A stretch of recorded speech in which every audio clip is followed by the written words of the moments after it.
ओम जयंती मंगला काली भद्रकाली कपालिनी दुर्गा क्षमा शिवा धात्री स्वाहा स्वधा नमो अस्तु। दोस्तों, यूट्यूब चैनल में आपका फिर से स्वागत है।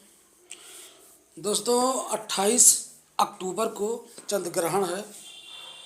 तो चंद्र ग्रहण के अवसर पर मैं कुछ साधनाएं आपको बताना चाहता हूँ, जिसमें यक्षिणी साधना विशेष करके है। ये चिड़िया कौन है और इनकी साधना कैसे की जाती है। तो पहले ग्रहण के बारे में बात करते हैं, जो 28 अक्टूबर को लगेगा। ये खंड ग्रास चंद्र ग्रहण होगा। ये अश्विन शुक्ल पक्ष पूर्णिमा दिन शनिवार, अंग्रेजी तारीख 28 अक्टूबर को अश्विन नक्षत्र में मेघ राशि पर लगेगा। यह ग्रहण भारत में दृश्य होगा। ग्रहण का सूतक करीब 16 घंटे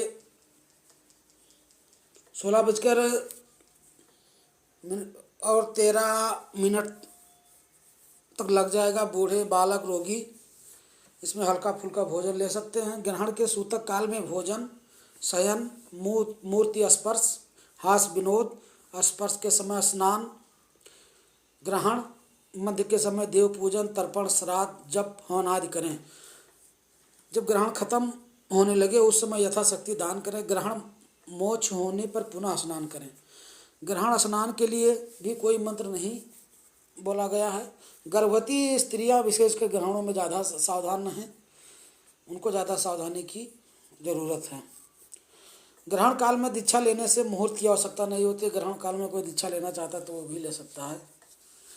और ये ग्रहण जो है ये 28 अक्टूबर को रात में 1:13 से शुरू होगा और मोक्ष जो इसका होगा 2:27 पर इसका मोक्ष हो जाएगा। ये करीब 1.5 घंटे 2 घंटे तक ग्रहण ये करीब रहेगा। चलिए अब बात करते हैं यक्षिणी साधना की। यक्षिणियाँ जो हैं ये यक्षलोक की वासिनी होती हैं और भोग ऐश्वर्य से संबंध रखने वाली देवियाँ हैं। ये लोग जल युक्त स्थान और धनों माल युक्त स्थान है। जैसे राजा की कोई राजा के किले में माल स्थान है जहाँ पर सोना चांदी हीरा मोती रहता है, उसकी रक्षा करती हैं। इनके जो राजा हैं, इनके जो धनाधिपति हैं कुबेर हैं, जो अमरावती के समृद्ध राजधानी अलकापुरी में निवास करते हैं। वहाँ करोड़ों यक्षिणियों के निवास माना गया है। यक्षिणियाँ सिद्ध होने पर साधक के लिए अपनी जान संकट में डाल करके भी उसका कार्य जरूर सिद्ध करती हैं। लेकिन क्या है, साधक में पूर्ण निष्ठा होनी चाहिए। और ये भी है कि जब साधक की मृत्यु होगी तो वो यक्षलोक जाएगा और वो जिस यक्षिणी की साधना की है उसी यक्षिणी के साथ वो निवास भी करेगा। यक्षिणी साधना में खान पान विशेष ध्यान रखा जाता है। सात्विक भोजन करें। वो जहाँ तक हो सके ज़मीन पर लेटें। अगर ज़मीन पर नहीं लेट सकते हैं तो अगर लकड़ी का तख्त वगैरह है तो उस पर लेट सकते हैं। पूर्ण ब्रह्मचर्य का पालन करें। यक्षिणियों को आप माँ, बहन, पत्नी 3 रूप में सिद्ध कर सकते हैं। लेकिन ज़्यादातर अच्छा है कि अगर पत्नी रूप में अगर आप इसको सिद्ध करते हैं तो भाई फिर अपनी पत्नी से संपर्क नहीं रख सकते हैं। आप अपनी पत्नी को किसी भी स्त्री के साथ में आपका संपर्क नहीं हो सकता। अगर आप ऐसा करेंगे तो दंड देगी यक्षिणी। और हम तो सोचते हैं कि इसको जो है बहन के रूप में या माँ के रूप में ही सिद्ध किया जाए तो ज़्यादा अच्छा रहता है। विभिन्न उपयोगी यक्षिणियाँ ये तो बहुत सी हैं। ये तो संपूर्ण यक्षलोक ही यक्षिणियों से भरा पड़ा है। किंतु कुछ ऐसी यक्षिणियाँ हैं जो साधना के अनुकूल रहती हैं और मनुष्यों के साथ सहयोग करती हैं। इनकी साधना कठिन है पर लाभकारी है। जैसे कुछ यक्षिणियाँ को नाम बता रहा हूँ। महायक्षिणी,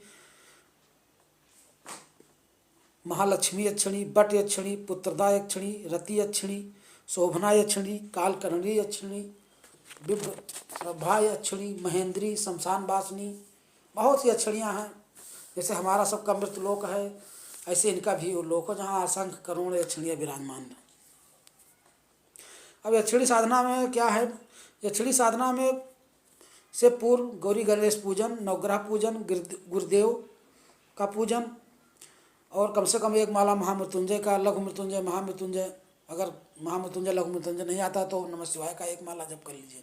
इसके बाद में कुबेर, क्योंकि कुबेर जो हैं ये अक्षरियों या अच्छे अक्षरों के आधाधिपति देव हैं, माने इनके अंडर में सारी अच्छी अक्षरियाँ रहती हैं। तो कुबेर का भी एक माला कर लें। कुबेर ना माला कर पाए तो उनसे आज्ञा ले लें कि प्रभु हम अक्षरी साधना करने जा रहे हैं और हमें एक अक्षरी सिद्ध होने का वरदान दीजिए, या हमको एक अक्षरी सिद्ध होने का आशीर्वाद दीजिए। फिर इसके बाद में आप अक्षरी का जाप कर सकते हैं। अगर गुरु है तो गुरु से आज्ञा ले लीजिए, अगर गुरु नहीं है तो भगवान भोलेनाथ को गुरु मान करके आप अक्षरी साधना कर सकते हैं।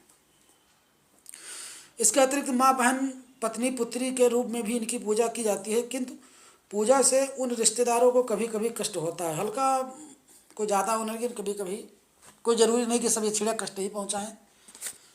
और इनकी साधना में गुग्गुल का धूप या फिर घी का धूप जरूर जलाना चाहिए। रक्षा विधान भी करना चाहिए। अगर आप कोई रक्षा मंत्र सिद्ध किए हुए हैं तो रक्षा विधान उसको चाकू वाकू पर अवमंत्रित करके ताकि रेखा मार लें, उसके अंदर बैठें, सारा सामान जो है वो रेखा के अंदर रखें। और कितना और कोई विचित्र घटना घटती है या कोई विचित्र ऐसा कुछ दिखाई देता तो उससे डरे ना, ये सिद्धि का लक्षण है। ये दिखाता है कि हाँ वो आप सिद्धि के बिल्कुल नज़दीक पहुंच रहे हैं, तो इसलिए डरे घबराएं ना और आराम से मंत्र जप करते रहें।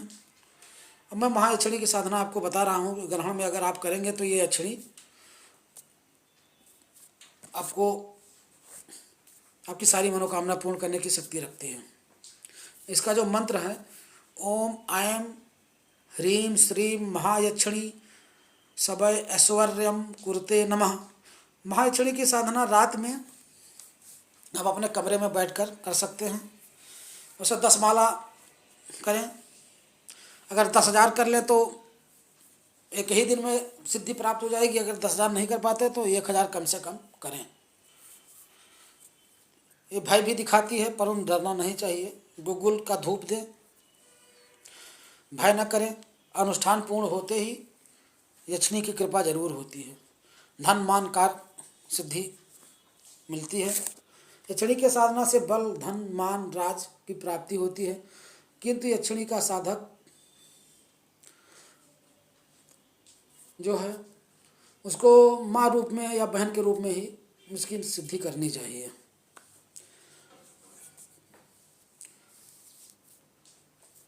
ठीक है दोस्तों, मैंने आपको बता दिया है। अगर आपको ये मेरा YouTube चैनल पसंद आए तो प्लीज़ इसको लाइक सब्सक्राइब कीजिए। अगर आपके मन में कोई शंका समाधान है तो कमेंट के माध्यम से बताइए।